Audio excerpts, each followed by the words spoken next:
말씀 마태복음 11장 1절부터 15절까지 봉독해 드립니다.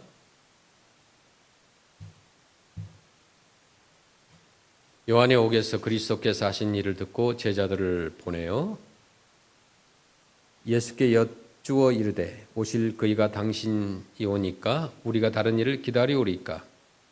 예수께서 대답하여 이르시되 너희가 가서 듣고 보는 것을 요한에게 알리되 맹인이 보며 못 걷는 사람이 걸으며 나병 환자가 깨끗함을 받으며 귀머거리가 들으며 죽은 자가 살아나며 가난한 자에게 복음이 전파된다 하라. 누구든지 나로 말미암아 실족하지 아니하는 자는 복이 있다고다 하시니라. 그들이 떠나며 예수께서 무리에게 요한에 대하여 말씀하시되 너희가 무엇을 보려고 광야에 나갔더냐? 바람에 흔들리는 갈대냐?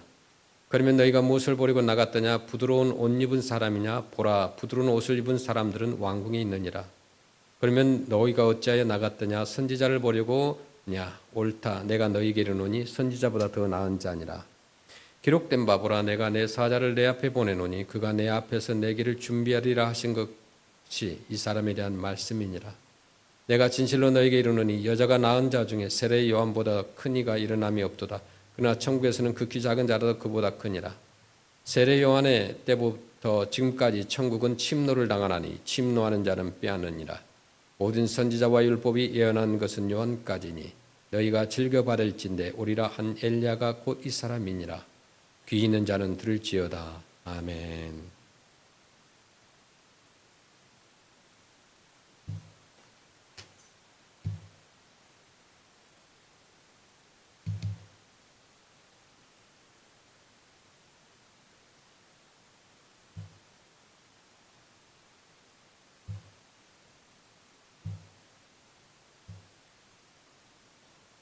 오늘 본 말씀을 통하여서 광야에 외치는 자의 소리, 세례 요한의 신앙을 살펴보면서 우리가 은혜 받기를 원합니다.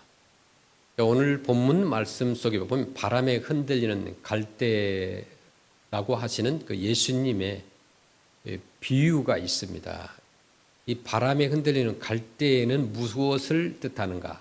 예수님께서 말씀하신 진정한 의미는 무엇인가 한번 보기를 원합니다. 이 본문의 내용은 세례 요한이 감옥에 갇힌 사건을 배경으로 나타나게 된 장면이죠. 세례 요한은 예수님보다 6개월 먼저 태어난 사람으로 제사장 사가랴와 엘리사벳의 아들입니다. 세례 요한은 일찍부터 이제 광야의 사람으로 알려져 왔습니다. 광야에서 하나님의 말씀과 기도와 묵상으로 삶을 살았죠. 자, 세례 요한은 몸과 마음을 하나님께만 다 바친 생활을 했고 마침내는 예수 그리스도에 대한 예언과 증거를 함으로 선지자의 직무를 다하게 됩니다. 자, 세례 요한은 특별히 다른 선지자들이 몇 백년 후에 되어질 일들을 예언한 것과는 달리 그리스도이신 이분이 메시아라고 예수님 앞에서 직접 증거합니다. 이렇게 진정한 메시아를 세워놓고 증거함에도 불구하고 이 세례 요한의 제자들은 극소수가 예수님의 제자가 되었죠. 자, 세례 요한은 그는 훌륭한 선지자였어요. 그리고 온 이스라엘, 온 인류가 기다리는 메시아를 이렇게 분명하게 목격하면서 확실하게 증거하게 된 그는 가장 종말론적이고 가장 구체적이고 가장 위대한 선지자였습니다. 그렇게 오늘 예수님께서도 세례 요한을 이끌어서 여자가 낳은 자 중에 세례 요한보다 큰 이가 일어남이 없도다라고 하셨고 또한 그 오리라 한 엘리야가 곧 이 사람이라며 세례 요한의 중요함을 인정해 주고 계십니다. 그런데 그가 지금 감옥에 갇힌 몸이 되었어요. 이러한 처지에서 상당한 시간이 흐르고 보니까 이제는 그 세례 요한의 마음에 고통이 생기기 시작합니다. 그래야 마침내는 자기의 제자들을 예수님께로 보내어 질문을 하게 되는데 그 내용을 보면 정말 예수님의 제자인가 싶을 만큼 어이가 없는 질문이에요. 3절 말씀을 보면 예수께서 여짜오되 오실 그이가 당신이 오니까 우리가 다른 일을 기다리오리까? 라고 묻는 것으로 처음부터 있을 수도 없는 질문을 하고 있는 거죠. 정말 이런 질문을 왜 했을까? 그것도 다른 사람이 아닌 예수님 본인에게 직접 가서는 당신이 메시아입니까? 아닙니까? 우리가 다른 사람을 기다릴까요? 당신이 메시아가 아니면. 생각해 보면 참 어처구니 없는 질문이죠. 이런 질문 자체가 예수님께는 굉장한 모독과 굴욕이었다고 생각합니다. 자, 이와 같이 있어서는 안 될 질문을 받으신 예수님께서 대답을 세 가지 방향에서 말씀하고 계시는데, 첫째는 뭐냐? 본대로 말하라고 대답을 했습니다. 자, 우리가 읽었던 말씀에 보면 소경이 보고 안진뱅이가 걷고 문둥이가 깨끗함을 받으며 귀머거리가 들며 죽은 자가 살아나며 가난한 자에게 복음이 전파된다 하라라고 했어요. 보고 들은 바를 가서 그대로 말하라 그랬어요. 이 내용들은 메시아인 것을 한번 알았으면 됐지 이제 와서 무슨 흔들리는 소리를 그렇게 하느냐라는 거예요. 예수님께서는 굳이 설명을 하지 않으셨고 어떤 세례 요한의 나약한 상태에 대하여 심판하시지도 않았습니다. 참으로 어떤 담담한 표현으로, 그러면서도 매우 확실한 대답으로 본대로 그리고 들은 대로 말하라고 한 거예요. 제가 목회자로서 목회를 오래 하다 보니까 교회 안에는 똑똑한 사람, 덜 똑똑한 사람들 다 있죠. 만나게 되죠. 그럼 우리가 생각했을 때는 덜 똑똑한 사람이 힘들게 할 것 같지만 사실 똑똑한 사람들이 더 힘들게 해요. 왜냐하면 똑똑하니까 똑똑한 것처럼 그 모든 배경을 사용해서 힘들게 할 때도 있습니다. 35년 넘게 이제 목회를 하면서 교회 사역을 결정하고 우리가 이끌어 나갈 때 많은 사람들이 반대하는 것들이 수없이 많았습니다. 다 찬성한 건 아니었어요. 그래서 이제 어떤 교회 사역과 이런 부분에 있어서 이제 선을 넘는 사람들이 있어요. 저는 우리 한국 교회만 있는 줄 알았더니 아니에요. 우리 민족들이 다양하게 우리 교회 안에 있기 때문에 그분들도 어떤 문화가 다르다는 핑계로 또 언어가 다르다는 한계로 인하여서 굉장히 도를 넘을 때가 있어요. 그러니까 선을 넘을 때가 많다 이거예요. 목회를 하는 데 있어서. 이 부분은 목회자가 해야 되는데 자기가 하려고 해요. 교회는 리더자가 있잖아요. 민주적이고 함께 의논하고 기도하고 결정하는 거죠. 그럼에도 불구하고 그 리더십을 세워주는 것이 꼭 필요하잖아요. 근데 그렇지 못한 경우가 있더라 이거예요. 그래서 푸드 디스트리뷰션을 할 때도 마찬가지 보니까 정해놓은 규칙과 그다음에 매뉴얼을 따라하질 않아요. 잊어버리기도 하고 또 일부러 어기기도 합니다. 자, 예수님께서는 뭐라고 말씀했어요? 본대로 들은 대로 알리라고 했어요. 교회에서 사역을 여러분의 개인적인 의견대로 즉흥적으로 하면 인본주의자가 됩니다. 그리고 두 번째 대답은 6절에 기록된 누구든지 나를 인하여 실족하지 아니하는 자는 복이 있도다라고 하신 말씀입니다. 바꿔 말하면 예수님께 대하여 만족한 사람은 복이 있다는 말이죠. 병들었어도 만족하고요. 실패했어도 만족하고 감옥에 가도 만족하고 굴욕을 당하더라도 예수님으로 인하여 만족한 사람은 복이 있다는 거죠. 어떠한 상황에서도 예수님만 바로 발견할 수 있다면 그것으로 만족하고 행복하다는 말입니다. 예수님으로 인하여 만족하는 사람은 교회에 오면은 기도하고 성경 말씀에 은혜 받으려고 하고 또 성도들끼리 기도 모임을 가져요. 어떤 끼리끼리 자기들끼리 자기 언어로 얘기하는 거 뭐 이해가 돼요. 그러나 교회에 왔을 때는 우리가 모든 한 가족이다 생각하고 기도 모임을 갖는 것이 중요합니다. 자, 우리 주위를 보면 어떤 분은 건강을 잃어버리고 예수님을 발견하게 되기도 하고 어떤 경우에는 사업에 실패했을 때 예수님께 나아가기도 합니다. 우리가 잘 아는 그 토마스 아켐푸스가 여러 달 동안 기도한 그때 드디어 하나님의 응답을 받게 됩니다. 그러면서 주님께서 기도하는 가운데 토마스 아켐푸스에게 이렇게 얘기합니다. 너는 내게 구하라. 내가 무엇을 줄까? 이런 하나님의 음성을 듣게 되는데 얼마나 좋은 질문이에요. 만약 여러분들이 기도하는 가운데 예수님께서 여러분들에게 그런 세미한 음성을 들려주세요. 너는 내게 구하라. 내가 무엇을 줄까? 그러면 우리는 건강이 안 좋은 사람 건강을 달라고 할 것이고 또 돈이 없는 사람 돈 좀 주세요. 그렇게 하기도 할 것입니다. 이렇게 좋은 기회인데도 토마스 아켐푸스는 이렇게 대답하지 않았어요. 인간적으로 대답하지 않고 그렇게 대답했다고 해요. 저는 그리스도 외에는 바라는 것이 없습니다. 얼마나 아름다운 대답이에요. 돈을 필요하니 아니면 내게 건강이 필요하니 그것보다도 우선순위가 뭐냐면 그리스도 외에는 바라는 것이 없다라고 했다는 거예요. 그래서 이것을 주제로 하여서 그리스도를 본받아라고 하는 책이 쓰여졌다고 합니다. 오직 그리스도만을 얻고 싶고 그리스도만을 담고 싶고 그리스도 한 분만으로 만족해 하는 사람 바로 그런 사람들을 보시면서 예수님께서는 나를 인하여 실족하지 아니하는 자 복이 있도다라고 말씀하는 거예요. 어떤 경우에 처한다 하더라도 나를 인하여 실족치 않는 자, 다시 말하면 나로 인하여 어떠한 환경에서도 만족해하는 그 사람은 복이 있는 사람이라는 말씀이죠. 지금 예수님의 심정은요, 그래 세례 요한아 너는 나로 인하여 만족하지 못하는구나. 감옥 밖에 있을 때에는 만족해 하다가 감옥에 들어가서는 생각이 좀 달라지는구나. 언제는 나를 향하여 그는 흥하여야겠고 나는 쇠하여야겠다고 했는데 왜 그러니? 그런 반문이죠. 나는 그의 어떤 신을 들기조차 감당치 못하겠노라고 하면서 확신 속에서 나를 증거하더니 이제 감옥에 들어가다 보니까 이제는 생각이 좀 바뀌었느냐 라면서 직접 세례 요한의 마음을 지적하고 있는 것입니다. 이제 그 세 번째 대답 뭐냐? 무엇을 버리고 광야에 나갔더냐라는 말씀입니다. 이 말씀은 세례 요한의 제자들이 떠난 다음에 세례 요한에 대해 하시는 말씀이죠. 그러니까 여기서 말하고 있는 흔들리는 갈대라든가 부드러운 옷 입은 자라는 이 말씀을 하시게 되는 대상은 바로 세례 요한과 그를 중심으로 한 사람들입니다. 그래야 해서 예수님께서는 바람에 흔들리는 갈대냐라고 말씀하시게 됩니다. 이 갈대라는 것은 특별히 요단 강가와 그 언덕에 많이 자라고 있는 것입니다. 성경에 보면 우리에게는 아기 모세가 갈대 상자에 담겨 하숫과 갈대 사이에 놓여졌다는 것으로 익숙해져 있는 것이기도 합니다. 갈대는 뭐냐? 그 몸통은 가늘지만 길이로 치면 3, 4m가 되는 것으로 비교적 많은 잎을 가지고 물이 많은 곳에서 빽빽하게 자라고 있는 것을 볼 수 있습니다. 그런데 이것이 갈대는 워낙 가늘면서도 어떤 3, 4m씩이나 길게 자라는 것이니까 조금만 바람이 불어 흔들려요. 그래서 흔들릴 때 소리가 납니다. 그렇다면 갈대라고 하는 이 말은 무엇을 의미하는 건가? 가늘면서도 높이 자란 갈대, 이것에는 두 가지 특징이 있는데 그 하나는 뭐냐면 약하여져서 잘 부러진다는 거죠. 그래서 성경에 보면은 상한 갈대를 꺾지 아니하며 라는 말씀을 하고 있는데 아무튼 이 갈대는요 잘 상하고 잘 부러지는 약한 식물입니다. 그리고 두 번째는 잘 흔들리는 점이에요. 그래서는 조그만 바람에도 이리 흔들리고 저리 흔들리고 맙니다.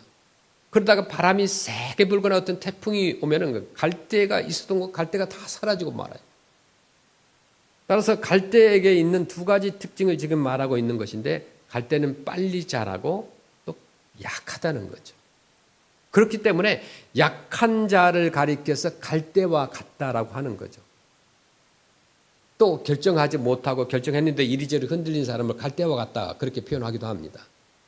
우리가 또 기억해야 될 것은 약하다는 것과 악하다는 것은 같은 것이 아니죠. 예를 들어서 베드로가 예수님을 모른다고 한 것은 악했기 때문이 아니라 약했기 때문인 겁니다. 베드로가 예수님을 배반하려고 계획했던 것도 아니고 팔아먹은 것도 아닙니다. 베드로는 예수님을 사랑했어요. 그러나 약했기 때문에 예수님을 모른다고 한 거죠. 그렇게 부활하신 예수님께서 네가 나를 사랑하느냐라고 물으실 때 내가 주를 사랑하는 줄 주께서 아시나이다라는 대답을 할 수 있었던 것입니다. 그렇다면 그러한 사랑이 어떤 사랑이냐고 할 때 그것은 갈대와 같은 사랑이에요. 순교를 두고 생각하면 순교 못한 사람들이라고 하여서 믿음이 전혀 없는 건 아니에요. 믿음이 있긴 있으나 약한 믿음이어서 어떤 순간을 감당하지 못하고 쓰러지고 마는 겁니다. 이러한 것은 어디까지나 약한 것이지 악한 것은 아니에요. 근본적으로 믿음의 뿌리는 분명히 있습니다. 단지 나약해서 바로 서지를 못하고 흔들린다는 말이에요. 그렇기 때문에 아주 멀어지는 것은 아니지만 이리 흔들리고 저리 흔들려서 바른 길을 가지 못하고 이리저리 방향을 잃은 신앙생활을 하게 된다는 말입니다. 그래서 어떨 때 보면은 천사 같다가도 어떨 때 보면 악마 같고 그 어떨 때는 굉장히 열심히 무슨 일이든 감당해낼 것 같은데 어떤 때는 싸늘하게 식어서 예수 믿는 사람인지 알아보기 힘들어지는 이러한 것이 바로 약한 것이고 흔들리는 것입니다. 그래서 예수님께서는 말씀하시기를 무엇을 버리고 광야에 나갔더냐? 바람에 흔들리는 갈대냐? 부드러운 옷 입은 사람이냐? 라며 말씀을 하고 계십니다.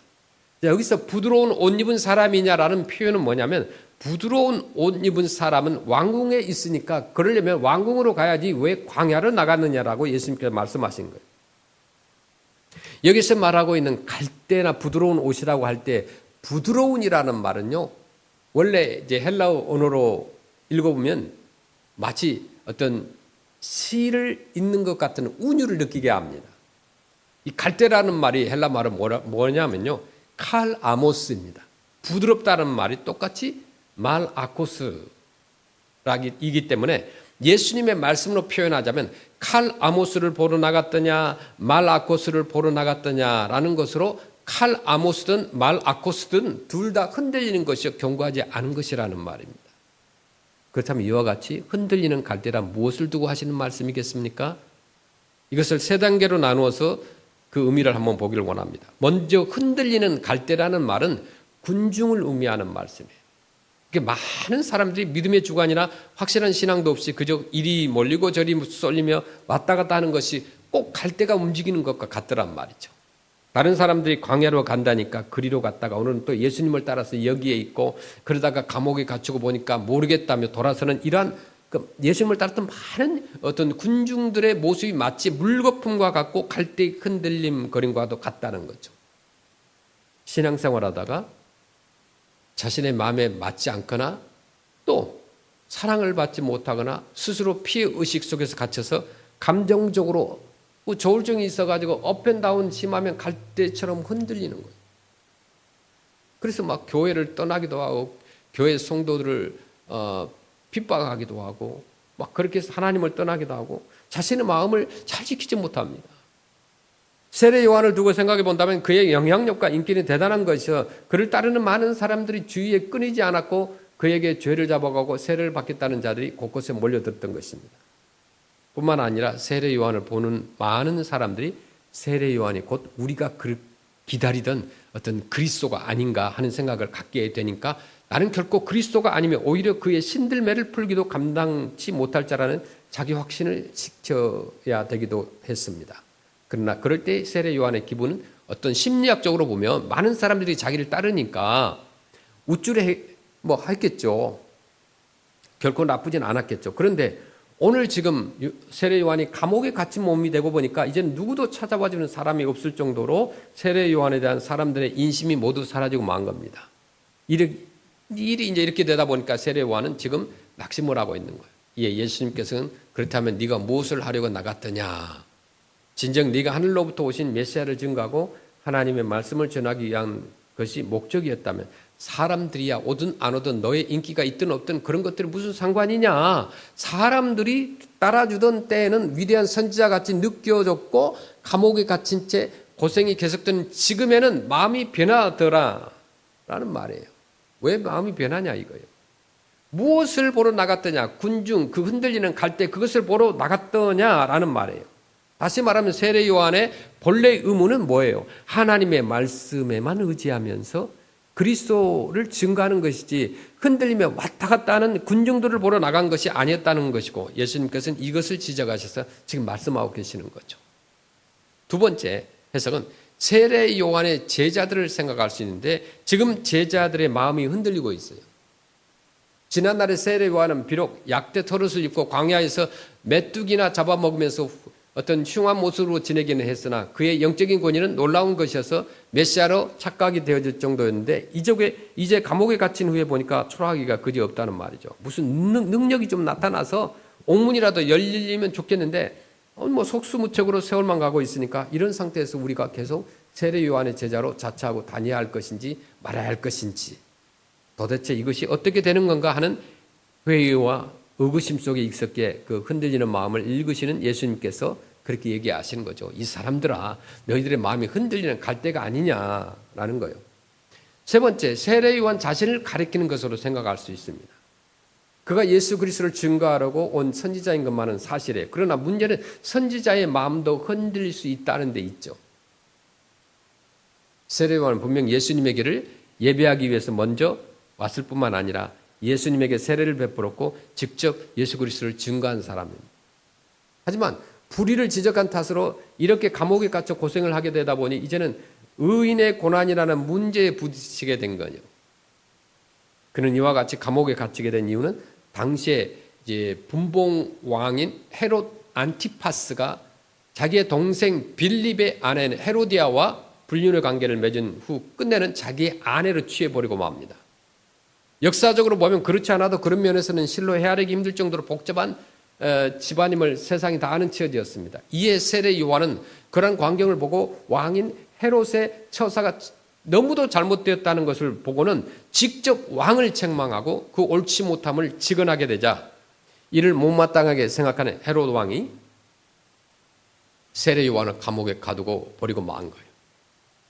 그런데 문제는 이러한 처지가 계속되는 가운데 시간만 흐르다 보니까 세례 요한의 마음속에 여러 가지 의구심이 생기게 되었다는 거죠. 왜 의인이 이런 고생을 해야 하는가?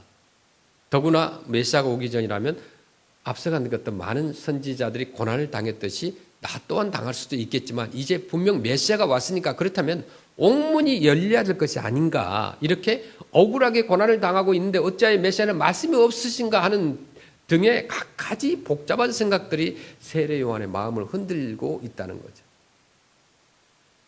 바로 이러한 때 예수님께서는 세례 요한에게 전달되기를 바라시는 회답으로, 말씀으로 그렇게 말씀하죠. 소경이 보고 안진뱅이가 걸으며 문둥이가 깨끗함을 받으며 귀머거리가 들며 죽은 자가 살아나며 가난한 자에게 복음이 전파된다 하라 하신 것입니다. 그렇다면 궁금한 것은 이 말씀을 전해드린 세례 요한은 무슨 생각을 했겠느냐 이 말입니다. 그냥 그 말씀에 아멘 하고서는 그렇다면 메시아는 오셨구나 하고 말았을 것인지, 아니면 그것이 사실이라고 한다면 이 옥문까지도 열어주셔야 하는 생각을 한 것은 아닌지 궁금해요. 문제는 바로 여기에 있죠. 예수님께서 죽은 자를 살리시든 문둥병자를 깨끗하게 하시든 간에 그것이 도대체 나와 무슨 관계가 있을까? 그 많은 신학자들이 세례 요한이 제자들을 예수님께 보낸 이유를 이렇게 얘기하고 있습니다. 첫째는 세례 요한 자신의 믿음을 확인하고 싶었다는 거죠. 그러니까 세례 요한의 마음이 완전히 잘못됐거나 흔들린 것이 아니라 제자들을 보내어 아직도 메시아가 활동하고 계신가를 알아봄으로써 지금까지 어떤 확신해온 자기의 믿음과 신학 등을 재확인하고 싶어서 이렇게 제자들을 보냈다는 그런 얘기도 있습니다. 그리고 두 번째 이유는 뭐냐? 세례 요한의 마음속에 인내의 한계가 왔기 때문이라는 거죠. 모든 고난이 다 비슷해요. 잠깐 겪는 고난은 뭐 그래도 괜찮아요. 견딜 수 있잖아요. 그런데 그 고난이 오래오래 계속되다 보면 문제가 생깁니다. 우리의 몸에 병이 났을 때, 병이 난 처음에는 아무리 큰 병이 발견되었을지라도 처음에는 곧 낫겠다는 위로를 할 수도 있고 위로를 받을 수도 있습니다. 그러나 그것이 몇 개월, 몇 년이 지나고 나면 그때는요, 위로 말도 없고 환자 또한 어떤 말에도 뭐 위로를 받지 못합니다. 오히려 이쯤 되면 대체로 무슨 말을 하느냐 하면 하나님이 안 계시는 것 같아라고 하는 것을 볼 수 있는 것이 바로 그것이 문제입니다. 수많은 사람들 병원을 이렇게 가서 중환자실에 있는 환자들을 보고 또 성도들을 신방하면서 아픈 사람들을 많이 있잖아요. 저희 부모님도 마찬가지예요. 오래 병을 앓게 되면요, 본인도 너무 힘들어요. 가족들도 힘들죠. 그 길어지는 고통과 고난, 그거 참 힘들어요. 그래서 길어지는 고통과 고난, 순교를 당하는 것도 순간적으로 아차하는 순간에 생명을 빼앗아간다면 뭐 간단할 수 있겠는데, 순교를 한다는 것은 두고두고 사람을 괴롭힐 때 그 고통을 감당하기란 이 죽음보다도 더 힘든 거예요. 그래서 옛날에 이 한국 영화를 보면요, 옛날에 오늘날 같은 심판관이 누구냐면 사또였잖아요. 고을에서 뭐 도둑이라든가 뭐 나쁜 사람을 잡아가지고 그때는 눕혀가지고 그냥 때렸잖아요. 벌칙이 때린 거였어요. 그러면 이 사람을 때리면 맞아서 죽은 사람은 없대요. 그런데 때릴 때 말 때 위에서 내리쳐가지고 때린 것이 아니라 마지막 순간에 딱 멈추고 막 그렇게 계속해서 긴장하게 만드는 사람이 맞아 죽는 게 아니라 긴장해서 죽는다는 거예요. 사람도 마찬가지예요. 순교하는 것도 마찬가지예요. 그냥 단칼에 뭐 죽거나 뭐 총을 맞아 죽거나 단숨에 죽으면 순교를 누구나 가능한데 그렇지 않아요. 그 안에 수많은 고통과 고난을 어떤 견뎌내는 인간의 한계를 드러내게 되는 것, 그때는 정말 원망할 수가 있어요, 사람이. 자, 마태복음 3장 7절을 보겠습니다. 요한이 말인 바리새인들과 사두개인들이 세례 베푸는 데로 오는 것을 보고 이르되 독사의 자식들아, 누가 너희를 가르쳐 장차올 진노를 피하라 하더냐.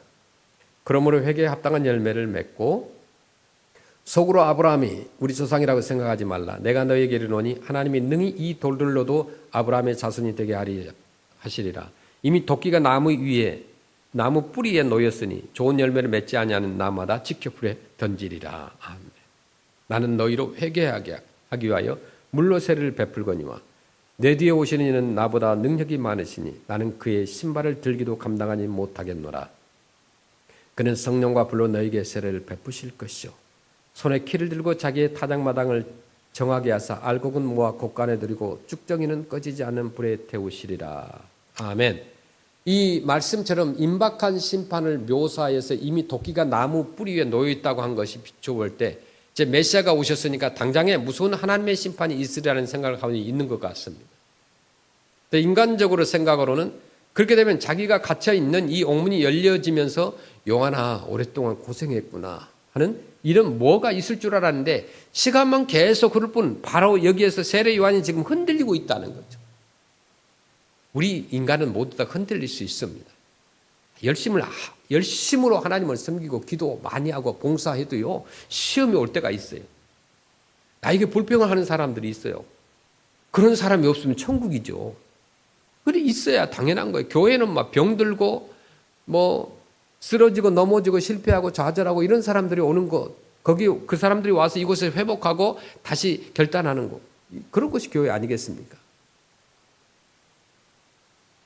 세 번째는 그의 인간성에 문제가 있었다는 학자들도 있어요. 세례 요한 역시 자기 중심적인 생각을 한 것이죠. 지금 예수님께서는 말씀하시는 내용인 그 문둥이가 깨끗함을 받으며 죽은 자가 살아나고 뭐 가난한 자에게 복음이 전파된다고 하는 이런 문제들을 세례 요한에게 있어서 이제 와서 세상 뭐 들어야 할 이야기들이 아닙니다. 이미 그런 것들은 다 알고 있으면서도 내가 당하는 고난을 중심으로 메시아를 이해하려고 했기 때문에 메시아인 예수를 바로 이해할 수가 없었던 것입니다.